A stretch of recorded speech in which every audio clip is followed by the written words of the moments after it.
Hi, I'm Ilya Marchenko. I'm Janis Kuda. I'm Evgeny Donskoy. I'm Henry Laaksonen. I'm Peter Torebko, and you're listening to the Game to Love podcast.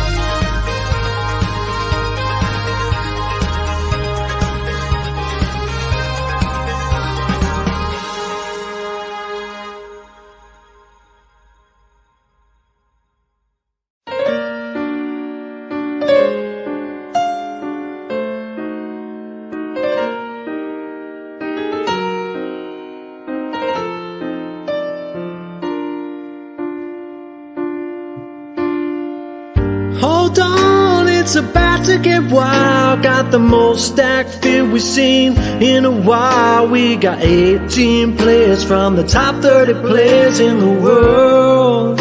Ooh. Who's on fire? The hardest about Lorenzo Sonego's putting Djokovic out. And Big Kemp ensuring that the bad run continues for Medvedev. Ain't that old, and he's reaching his peak. Left Grigor out in the cold. We told Sinner only one ginger can go through. Ooh, and Rublev realized Vienna dreams come true. Slow down, you got nothing to fear. You can be everything you wanna be. You're getting near. And you won your 5th title of the calendar year tonight. You're so good, it's like you've caught a disease. With all the power you hit and all the accuracy. Are you the next big thing? Could you really defeat the big three? Really?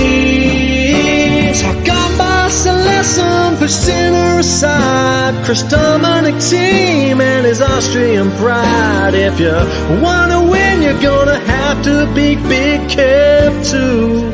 Ooh, when Rublev realized Vienna dreams come true.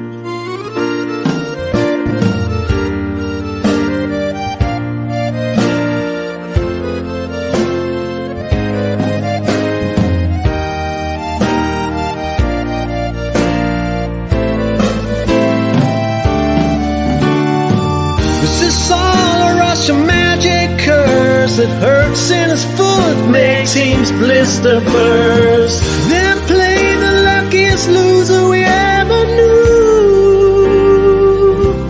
And Rublev realized Vienna dreams come true. He won the final with relative ease. 2 breaks of serve, proving all that he needs. Winner and London, he's coming for you. Ooh, and Rublev realized Vienna dreams come true. And Rublev realized his Vienna dreams came true.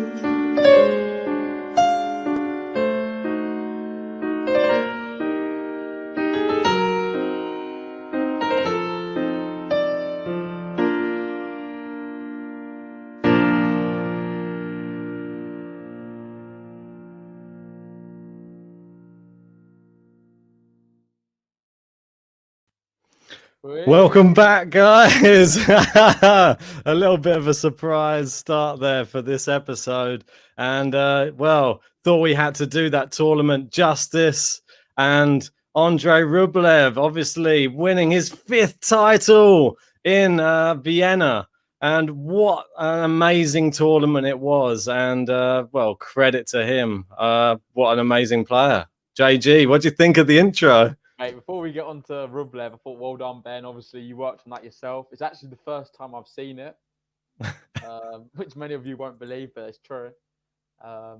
Congratulations, Ben. I love it. It's brilliant. No worries. I love the tune as well. I was actually singing it along as it was going. Do you like the few twists I threw in there? Only one ginger can go through. Yeah, I know. I was trying to throw in a few of the things that we've been talking about throughout the whole tournament. That was the key in that. But one day to write a song, not very long time, but managed to nail it somehow. I thought you did very well. Yeah, not too bad, not too bad. But yeah, I just wanted to say that tournament, yeah, what a great tournament. And I think it's highlighting it even more now. Now we're looking back at it, and now that I've seen a few of the first matches of the Paris Masters, that tournament was really now leaps and bounds above. Having the crowd, having the atmosphere, it was the first taste of real tennis that we really had. Maybe the French Open a little bit as well. But yeah, that was the main ATP one with all that stacked event. And I don't even think having that final diminished it. I thought the whole tournament was full of like drama, full of stories. I loved it. Mate, it was brilliant. And I think the Sonego story is the one what was particularly special for me. Your mic sounded like it just suddenly came on then. Sorry, I don't know what happened then. All right. That's all right. Yeah, it's good now. Yeah, just couldn't hear it that much before. That was all. Yeah, no, it's just amazing. I love the Sonego story for me. It's special. Obviously beating Djokovic, gone all the way to the final, playing Rublev. Rublev was just too strong for him, wasn't he, in the final? I'm surprised you didn't talk more about Djokovic and Sonego in the song. You didn't really mention that match. There's not much room to cram in all of the stuff that happened. I wanted to give mentions to a lot of people like Dan Evans and lots of other things that happened in the tournament as well. There were so many people in it, and it was so difficult to count everybody in there. But I think I did all right. Not bad for a day. Mate, I think it's excellent, and you've set the bar quite high now. I'm expecting one for the Paris Masters as well. Well, this is what I mean. If there's going to be something special, because I knew that already that there was a song called Vienna out there, which is one of my favorite Billy Joel songs anyway. And I just thought, this is just too fitting, and I've just got to do it. And so, yeah, I just went for it. Yeah, that's the products you come out with. But yeah, I'm happy with it. It's up late last night, mate. Got to bed at about 3:30 in the morning making that. So mate, it was worth it. I think everyone loved it as well. Thomas Rock saying this is beautiful. Cheers, Wildlife gave you a little clap. Thank you. Davor Jovic, well, big fan of obviously Borna Coric. He did well today. We'll get on to that in a minute. But yeah, I thought, if we just keep on speaking about that tournament though, and that's why I thought it deserved having something special made for it, because I thought that I actually got the feeling like it was actually like there was no pandemic on or something at a moment, and there was just a lot going on. We were having it's probably one of the tournaments I've enjoyed the most, and with everybody in the live watch alongs, they're some of the best ones we've done as well. I really enjoyed last week. It was up there with some of the top game to love experiences for me. Yeah, no, mate, I'd have to agree with you. And I think it's fitting that Rublev was the one who went all the way and won it. Obviously, he's been the most informed player in 2020. Yeah. That's his 5th tournament he's won right now. And he's looking at red hot form. And I think for Paris, I know we were sort of discounting him with the fact that he's played so much tennis recently, but he's troubling me. He could go all the way and win it. You never know, do you? You can't count him out. There's part of me that wants me to save it. Well, I want him to save himself for London a little bit to see if we can get the best out of him there. I don't want him to burn himself out, but it looks like anything's possible with him this year. And as you said, he's now won the most titles this year out of anybody. That's another reason I thought he deserved special praise this year. Another reason for the song. And we don't give him. Well, we've not given him enough credit, I don't think, on this podcast, because he's obviously been that player who's been winning a lot, and we've not been tipping him to win that much at all. So I think we will start from now, but we don't want to tip him too much because he might start losing, because we know the GTL curse is very prevalent. But I thought something interesting as well, like the statistics from the year. He's won 39 matches, which is now equal with Novak Djokovic for the year as well. And he's lost 7. Djokovic has lost 3, but he's up there. He's with the best in the world. So, and he's overtaken him with the amount of tournaments. Incredible. I'm just smiling, Ben, because I'm looking at the comments and Kieran there saying, "Love that, Ben." JG up next. JG's going to give us a rap. Shock. You're not going to be getting anything from me. I hate to say it to you, but no, I mean, I already do like my own music and stuff on the side, so it's sort of like a pastime of mine anyway. So when I get the opportunity, this is just the first of many. I'm just going to tell you that whenever there's a good opportunity and I feel that it's warranted, like Rublev had it warranted in this tournament, yeah, we'll roll them out again. So, yeah, definitely going to be happening more. Fair enough. So we move on to Paris? Yeah, I think we should. I think we definitely should tackle it because there's been so many matches and... Oh yeah, and some really. I feel I'm taking back all the things that we said on. Was it yesterday's? Podcast? Well, you can be exposed now as well because you can see how many you've got right today and wrong. I know Wild Live was saying at the beginning of the podcast he's not had a very good start to the bracket league. I think he was bottom. Yeah, and I was looking at some of them picks and they were pretty terrible. But it's been really tough to call today. There's been a lot of underdogs winning, and I think I'll share your screen now. Yeah, and I've sort of been. I was getting criticised in the chat yesterday for some of the selections, and we'll get to those ones in a sec. But we had obviously the big upset of the day was Filip Krajinovic gone out to Feliciano Lopez. What's going on there? Mental, mate. Honestly, mental. I did not see it happening whatsoever. Couldn't believe. I remember watching the start of the match, and Krajinovic was up 3-0, and then in the tiebreak he was up maybe 5-1 or something. He was leading quite heavily in the tiebreak, and then Lopez just kept pegging him back all the time. Obviously, he's 39 years old. He's the oldest player to win a match at Paris. And it's just bizarre. Like, no one saw it coming at all. He's not even been in very good form, Lopez. No. But experience was key, and he managed to just prevail against an informed Krajinovic. And that second set, mate, he was pretty lethal in it as well. So you can see that, yeah, exactly. I mean, I don't know. It just looked, as soon as I saw that first set and the way it was going, I just thought, it's going to be one of those tournaments, isn't it? I'm going to have picked all of the wrong ones. And, the next match, not so. I thought that was a safe bet. I think that I should have followed the same rules that applied in this one to some of my other selections because clay court player against hard court player, Jordan Thompson went through. And, yeah, rightly so. Jordan Thompson, much better player. Yeah, the next one was sort of like we were touting as the tie of the round, really. The Fucsovics Coric. I had Coric, as you can see there. And... I'm going to give Davor his moment. He's a massive fan of Borna Coric, and I'm not his biggest fan, but he's proved me wrong yet again. I went for Fucsovic, probably more heart than anything. If you're looking at it, if I'm following my head, Borna's so good, and he's been in such good form recently. It's no surprise he really went and won. However, I thought Martin would have had too much for him. It was actually a very close first set as well. It was. Yeah. I think he was up a break, Martin, was he not? I believe so. He was up a break at one point. I think it was right early in the match, though. I don't think that there have been much had gone on. Let me just have a quick check. Yeah, I know he got broken and he actually came back. That was it. Oh, okay. Because I thought, look, Martin's actually playing pretty well now. But then when he got to the tie break, it was such a tight set, and it's one of those ones where you think Martin needed that. Yeah. And if he actually won that set, you'd see him with a good chance of winning the match. And he's similar to that, like in Grand Slams, he always normally takes the first set and it puts him in good stead. But this time, no, unfortunately not. One thing I can say about Coric, I was surprised how sweaty he was. It looked very bizarre. I was watching the entirety of the match, and he was just covered in sweat. Like, he looked like he just got in a shower and come out and play tennis. It's like the Andy Roddick, isn't it? He used to be like that. He was one of the sweatiest players on tour. He used to have to change shirts about 6 times a match. It's crazy. But I think they all do it now anyway. But Coric through. So good selection there.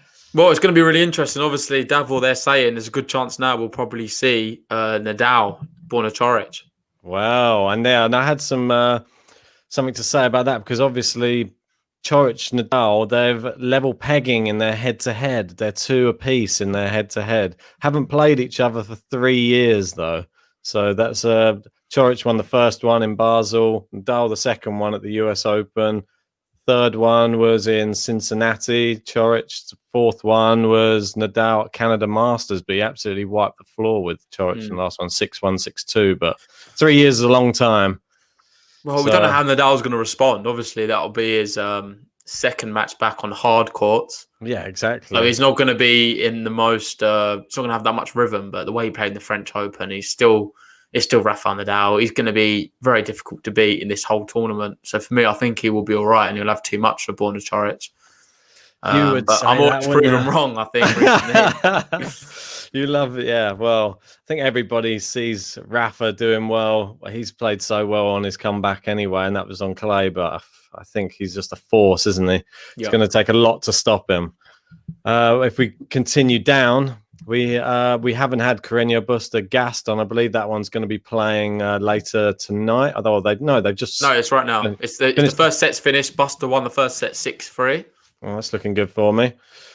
So that's all right then. Not too bad. Buster Gaston, yeah, I thought it was a little bit of a big ask going up against the 9th seed, really, despite being at home. Yeah, I think Buster's just going to clear up straight sets.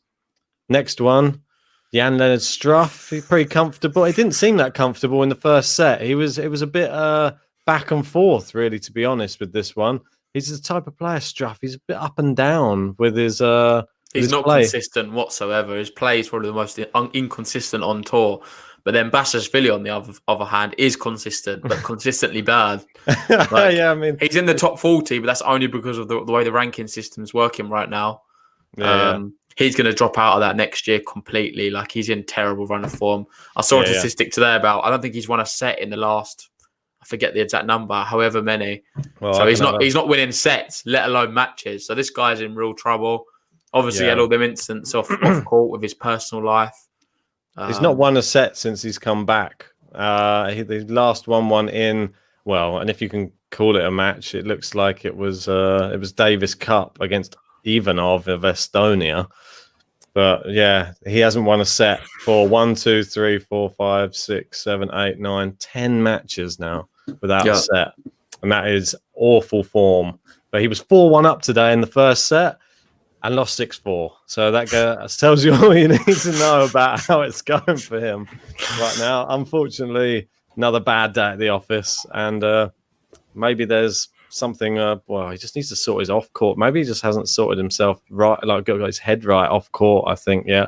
He needs to go away, have a look in the mirror and just decide how he needs to make the changes. Is there a coaching change needed? Is there just a different, I don't know, is there a niggle that he's got that he needs to get finally sorted out? Just take some time away, I think. Use this break that's coming up to a really... Look at this section of the draw. It looks like you've done very well there, mate. I see a lot of green. Obviously, Buster's winning the first set as well. Yeah. So then you've got Buster to beat Struff, which I think probably would happen as well. So moving down, Gombos, the qualifier. Well, both qualifiers. Yeah. And I think most people looking at the selections picked Gombos, funny enough. I think Wild Live. He was too good. I think Wild Live went for a lot of clay quarters down in his selection. So, Gombos. I think we both said Gombos, didn't we? Thought he was going to tidy that one up pretty easily. And hard court versus clay court again. And should have. But your next one's crazy, mate. Gombos to beat Goffin. Wow. Yeah, obviously, them two are matching up. Gombos played a lot of tennis. So you could say he's probably got the run of form against Goffin, but Goffin's the more elite tennis player out of the two. Yeah, and in normal circumstances, you'd probably expect Goffin to be able to dispatch of Gombos.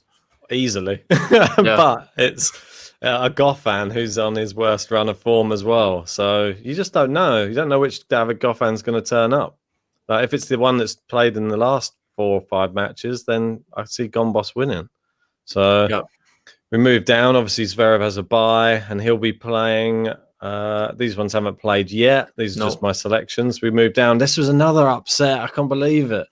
Radu Albot went through against Hubert Hurkacz. Yeah, and fully deserved, may I add. Like, he was really good. Hurkacz was trying everything, but Albot was just too good for him. And Albert's actually hitting a bit of form. I was looking down at some of the results, and I know he was on a terrible run of like 8 matches losing. But now he's started to pick up some results. He's playing a lot better tennis, and deserved winner in the end. If you looked at the odds and the bookies, he was at like 4s or 5s, I believe. So very very long. If anyone picked Halbot to go through there, is Hurkacz just a big serve and nothing behind it? I don't really rate him. I don't rate him much at all. I think I'm just a bit always not very impressed. I think he's a big, powerful player. However, just lacks consistency. I don't think he's a very intelligent tennis player. I don't want to write him off. I know he's only young and he's only going to get better. But for me, he's not someone who like inspires me or someone who I think is going to go to the next level and actually win big things. Sort of bottled the second set there a bit. Well, he obviously won it in the end, but he was serving at 5-4 and got broken back. And then he ended up going all the way to a third set. Maybe if he'd have managed to finish it off a bit sooner, he might have maintained more confidence. Probably took a bit of a hit, the confidence there. And yeah, and Andy was a break up in the beginning of the third set as well, and still managed to get broken twice. But don't take it away from Radu Albot. We give him a hard time. Well, Radu's got the one and only Andre Rublev next, so it's not going to get any easier for him. Oof. I don't like that. So yeah, I've got a loss there, but I didn't have him going any further. I had Andre Rublev, the man of the moment, winning again. And well, what do you reckon? Do you reckon you can see an upset there? Do you reckon the curse of the winning the tournament is going to strike Andre Rublev? No, not against Albot. Surely not. Well, stranger things have happened at sea. So going down a bit more, this one, I don't know what I was thinking. What was I thinking? I think we both got wrapped up on it, but it's a tough one. Bonzi did an exceptional, played some amazing stuff. He did. We both love Coria so much. I don't know, a bit disappointed with him, I guess. I think he just got blown away and just poor. The Frenchman, though, he should have just known it. Mate, he didn't turn up, though. Coria didn't turn up today. No, he didn't. And forehand, from what I saw of it, I saw it in little dribs and drabs, and it just looked like Bonzi was just much stronger serve, and was just bossing him around the court. And the Coria forehand, he was just looping lots of big topspin, but wasn't really putting much power behind it. And yeah, you can't do that against the Bonds. I think there's like 100 places between them in the ranking. Like Coria's the better player generally. Yeah, I think it's quite. Bonzi must have moved up a bit though, because he had a really good run of form. I think it was just before the break, before we went away. I think he's about 180th. Wow, dead on. Exactly 108. Someone's been doing their research. And Coria's 93rd. There you go. So JG with some quick stats. Yeah, keep going down. Dimonor. Well, before that one, you've got Fakina Hachinov, which is going on right now. At the moment. Fakina's up the first set. He's winning the first set. Hachinov is caught in a juice as well right now with Fakina on his serve. So I was saying how dangerous Davidovich Fakina is. I didn't expect him to be doing this well, though, against Hachinov. Obviously, Hachinov won this tournament, I think, 2 years ago. So I was expecting Hachinov to do really well. He's not really found the form of that of 2 years ago, though, has he? This is one that I was sort of umming and ahhing on the last podcast, just which way is it going to go? And even seeing the first set, I was watching it before we came on, and it just looked like he was struggling on his own service game a lot, and he was being held into a juice quite a lot, even from the kickoff. And it looked like Davidovich Fakina was really going for it, and just hope that Hachinov can turn up. Just try and give me a win in that bracket. Come on, what are you doing to me? Can't be. Well, Thomas Rock saying Karen can come back yet, and apparently he just held, so that's good news for him. Nice to know he can hold his serve. Was he 6'6" or 6'7"? Should hope he's holding his serve. But yeah, Alex de Minaur, the main man from down under, he goes through. Wouldn't say that easy, but it was quite a tough match in the first set, but he was sort of comfortable. Mate, I know he was probably licking his lips saying he's going to have a qualifier, but Stefano Travaglia, for me, he's not a qualifier type player. He's a real elite tennis player on the ATP main draw. Tricky player on any condition, really. So yeah, for sure. He did well to get past that and sort of weather the storm. Yeah, I mean, it was a very even. The first set was very, very even.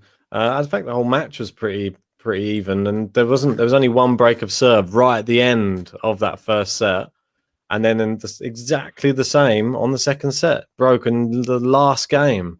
Just goes to show he just had just the edge, and that's all you need, really. 2 break points, same as Rublev. That's all you need. 2 breaks a serve. So yeah, he goes through, and we go all the way down. None of these have played yet. And we go down to, I called this one. Don't want to say I called it, but I called it.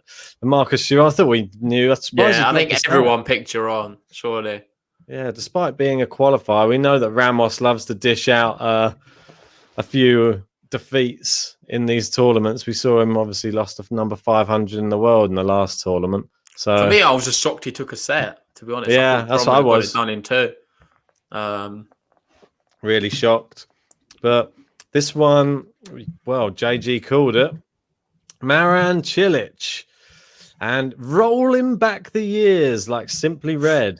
And yes, bagels him in the first set. Thought that there was a little resurgence, but I think Felix had some sort of niggle or something. He had the physio out in the third set. Yeah, so I don't know what the problem was. I think his movement wasn't too good. It didn't look I don't like really buy it too much, to be honest, mate. I think it was just Marin Cilic was too good. he was too good. I picked him for a reason. I've actually got him winning the next round as well. He played so well, and some of the shots he was pulling off, it was like the Cilic of old. He literally was stepping in on any serve he could get his racket on, and he was hitting winners off of the Felix serve. So it's consistent. Mate, it's a Grand Slam champion we're talking about. Marin Cilic is a proper elite baller in my terms, and I love him. I think he's a brilliant player. I don't know. Was he my dark horse? I don't think he was. I kind of wish he was. I think it was. I think it might have been, yeah. He was my dark horse to win the tournament. I forget now. So much has happened since. But for me, that's someone like looking at it. That's who I would have picked as my dark horse. I love him. I think he's brilliant. Obviously unseeded. I think he's got a chance to go all the way. I know it's going to be super tough for him because he's going to be most likely playing Tsitsipas or Ugo Humbert, of course.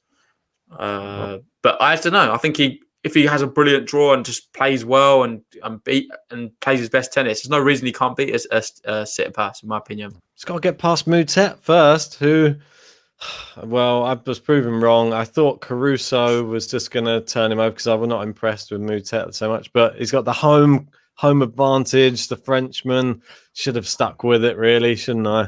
All the French people. I thought that was a very close match, though. It was very close. I went with Moutet, but I wasn't too sure. It's not got good. The next match was one of the ones which I was most excited about, and I was got to watch this one. There wasn't many because we were working, obviously, whilst it was going on. I managed to catch most of this Ugo Humbert versus Casper Ruud, and that was actually a real competitive affair between these two youngsters. And I was actually really impressed with the resolve of Humbert because he went down the first set. And Ruud looked like he was had the killer instinct in that set, and Humbert was misfiring a bit. But in the second set, Humbert really started to put the pieces together and was really started playing a lot better. His serve started firing a lot faster, and it looked like he was running out of ideas. Casper Ruud, and he obviously has this big loop in the most spin on tour, isn't it? With that forehand. And that wasn't doing him any favors in the second set. It was the highest RPM, isn't it? Yeah, it was just keeping it in the court more than anything. It was looping and bouncing up, allowing Humbert to hit it. So he was able to win that set fairly comfortably. And then it was a real close third set. And then when he got into that tie break, what I want to say about the tie break is I'm not going to give too much credit to Humbert. I thought he played good. For me, it was more Casper Ruud was just terrible. I thought he had a really bad tie break. The way he played, I think I was really disappointed with it. Considering the whole match, I thought he was pretty good. I thought it was just disappointing. Humbert did do well. He had some good first serves as well. But Ruud, for me, was just disappointing in the tie break. I thought he stepped his foot off the gas a little bit and just made some uncharacteristic mistakes, which probably was due to the nerves, the fact that it's a final set tie break and he knows it's all or nothing now. Every point is worth so much in a tiebreak, isn't it? And it makes sense that occasionally you will slip up more than most. And don't forget, there's all the added pressure of this being Masters 1000 as well. Yeah. The more money you get into the next round, the more points on offer as well. So, he's not going to be having either of those because Ugo Humbert, my dark horse, squeezed through. Not that hopeful now after seeing that, but he's going to be up against Stefanos in the next round. That's going to be an interesting one. Could see an upset. Wild Live saying I'd like to see an Humbert upset. They're my two picks for the tournament already playing each other. So maybe I should have done a dark horse up the top end. Just to And an interesting point on Cilic, obviously, as Davor was saying, I'm so happy Cilic won. I love Coric, but Cilic is my favourite player. He got me into tennis when I was like 13 when he won the US Open. Yeah, I mean, incredible player, and he's been around for so many years now. I'm not sure how old he is. Is he about 35 now, is he? I don't know. He's an experienced head on tour for sure. Oh, he's so experienced, and he's just one of those players that no, he's not even that old. He's 32, so he's still got some years left in the tank, and he's just one of those players. He's massive. What? He's 6'6", I think, and big serve, big power shots, and he can move around the court as well, and it's very deceiving. He's got very good movement for sure. That's the one thing that obviously helped him win that US Open title. And on his day, he's always a nightmare for any of those players. Nobody wanted to play him coming through a Grand Slam ever, because there's always a chance he turns it on for a tournament and then you're going out like straight sets. He's one of those type of players. So yeah. Well done to Maran Cilic. I mean, could he be the surprise package? Could JG have a good dark horse running through again? I had a good dark horse the last tournament as well. Obviously, Anderson going out in the semis. Cantering through to the next round, your dark horse. We'll see though, mate. It's very tough because I've got him to beat Mutet, but then sit and pass. I think that's going to be really tough. Well, yeah. If it is sit and pass, even Umber, it's going to be tough against Cilic. Yeah, exactly. Do you want to pull up the leaderboard, see how everyone else is getting on this week? And while you do that, I'll just go through the results, what's happening right now. So Bosta is up a break in the second. He won the first set 6-3, and he's up 2-1 in the second with a breaker serve. Oh, nice. Whereas Hachinov Fakina, it's on serve, but Hachinov with that has got a break point. So he's 2-1, he's got the scoreboard advantage, and he's got a break point against the Fakina serve. Ooh. So we could be seeing a little turnaround there. Here we go. Go on, Karen. So, yeah, if we just have a look, we've got one clear leader there, which is Harry Carrillo at the top there with 11. Should we have a quick look to see what the selections were? So well done, Harry Carrillo. He called Feliciano Lopez to beat Krajinovic. I think that's super impressive. Wow. And as you keep going, there's a lot of green there. Jordan Thompson, obviously. Borna Coric, Struff, Gombos. Has he got any wrong? I don't know. Well, there you go. Albot always. I think the Albot one, if anyone's got him, fair play to you. I don't think anyone does, to be fair. I'm sure they have. I bet that's the only one that's wrong. I'm pretty certain that probably is the maybe the Felix one. Oh, we got that as well. Got Cilic, Mutet. Well played, honestly. Wow, that's just super impressive. So, yeah, clear at the top on your own. That's really impressive. Do you want to see who's at the bottom? We got Tommy Cool. He's in there in third. Yeah, I think that's Mr. Thomas Rowley. So well done to him. He's first week joining, and he's doing pretty well. We've got John Narty there in 8th. 12 Travel 21 also 8th. Oh, there I am. 8th as well. Go on, JG. So have a look at the full standings. See if I'm. Well, do you make it, mate? You might be on the next. I think I'm well. Jack's obviously the winner of last week.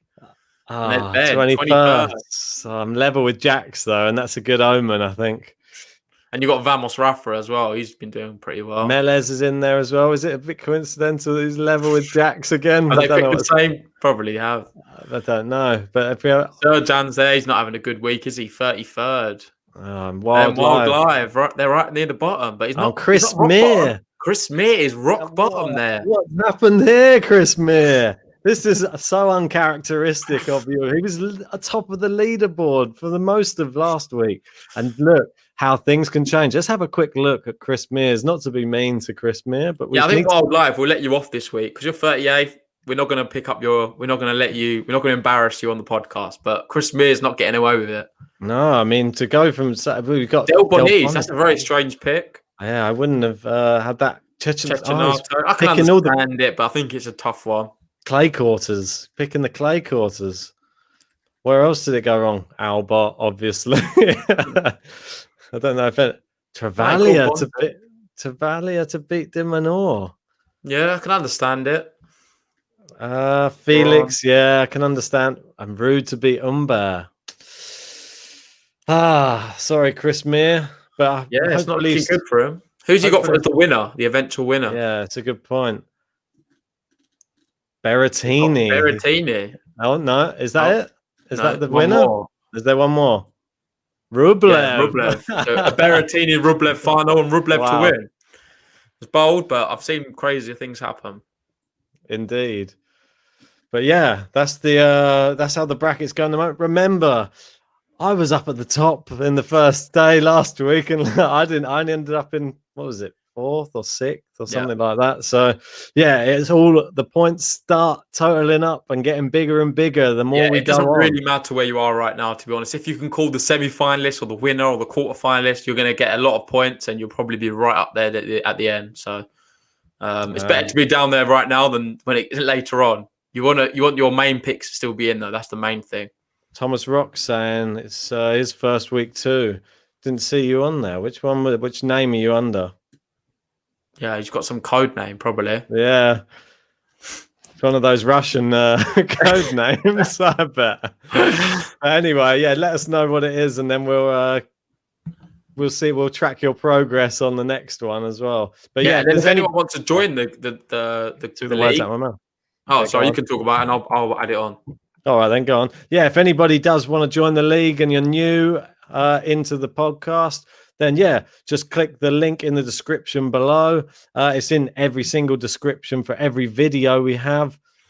If you're listening on Spotify potentially and want to join in, then you just need to go to www.tennisdrawchallenge.com, and then you want to register there, and then you want to join the GTL Tennis League. So if you just find that group and join it, and then you can join in.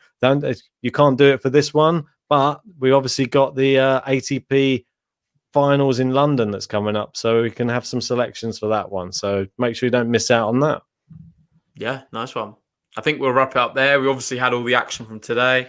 Ben wanted to do his song. Hopefully you enjoyed it. I certainly did. I thought it was brilliant. So well done, Ben.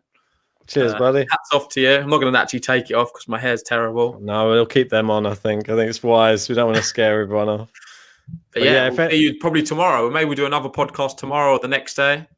Yeah. If you haven't liked the video yet, please always remember, hit the like button. It just helps us out, makes the video show up in more searches. And if you haven't subscribed yet, hit the subscribe button. Perfect. And we'll see you in the coming days. Indeed. See you guys.